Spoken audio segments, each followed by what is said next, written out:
எதிர்பார்க்குறேன்னா, பொன்னியின் செல்வன் அப்படின்னு போட்டதுக்கு பதிலா கீழ பொன்னியின் செல்வி அப்படின்னு போட்டிருந்தா, ஏன்னா பொன்னியின் செல்வன்ற படம் பார்த்தீங்கன்னா, அது ஒரு முழுக்க முழுக்க சாண்டில்யன் அவர்களுடைய கற்பனை. ஆனா அவருடைய எழுத்துல அது உண்மையா இருக்குமோ நம்மள நம்ப வச்சது. அத திரு மணிரத்னம் அவரால முடிஞ்ச அளவுக்கு எடுத்தாரு. திரு மோகன்ஜி அவர்கள் நம் மக்கள் முன்னோர்கள், இந்த பாரத நாட்டில் பிறந்த முன்னோர்கள் எப்படியெல்லாம் பாதிக்கப்பட்டார்கள் படையெடுப்புகளால். எனக்கு ஒரு இடம் ரொம்ப பிடிச்சிருந்தது. இன்னைக்கு மதம் மாறி இருக்கிற அத்தனை பேரும் எல்லாமே இந்த பாரத மண்ணில் பிறந்த இப்போதைய இந்துக்கள். அப்போது அவர்களுக்கு இந்துக்கள்னு பேர் இல்ல, மொத்தத்துல மனிதனா இருந்தான். எப்போ ஒரு இஸ்லாமிய மதமும் ஒரு வெள்ளக்காரர்களும் இங்க படையெடுக்கும் போது தான் எனக்கு இந்துன்னு தேவைப்பட்டது. இல்லைன்னா நான் இந்து கிடையாது, நான் மனிதன். 4 பிரிவா இருந்தோம், 4 ஒன்னாதான் இருந்தது.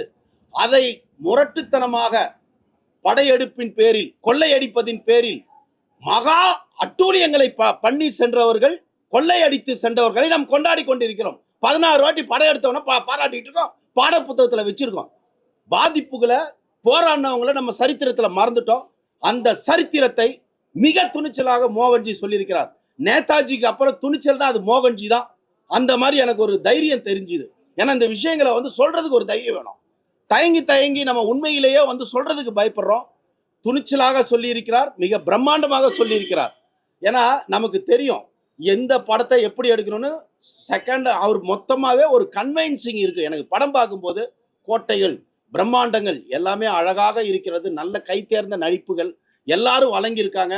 மொத்தத்துல நாம் நம் முன்னோர்களுக்கு இந்த படத்தை காணிக்கை செலுத்த வேண்டும். ஏனென்றால் தணிக்கை குழுவும் இதை புரிந்து கொண்டுதான் காணிக்கை செலுத்தியிருக்கிறது என்ற இப்ப சமீபத்தில் கூட கேட்டாங்க, ஜனநாயகத்துக்கு ஐ மீன் தடை செய்யப்பட்டிருக்கு, இந்த படம் எப்படி வெளிவந்ததுன்னா, இந்த படம் என்னுடைய முன்னோர்களின் அழுகையை, கண்ணீரை காவியமாக எடுத்து வச்சிருக்கிற படத்தை நான் எப்படி தடை செய்ய முடியும்?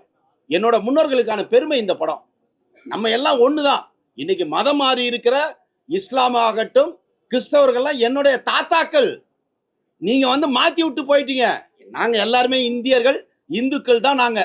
நாங்க இந்துக்கள் தான். அவர் இஸ்லாமியர் என்ற பேர்ல அவர் மாறி இருக்காரு. நாங்கெல்லாம் இந்துக்கள் தான்.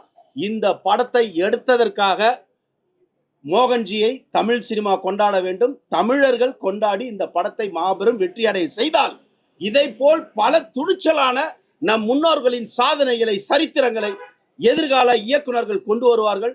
அந்த கொண்டு வருவதற்கான பாதையை மோகன்ஜி அமைத்து வைத்து தந்திருக்கிறார். அதற்காக ஒரு இயக்குனராக மோகன்ஜிக்கு என்னுடைய வாழ்த்துக்கள். நன்றி.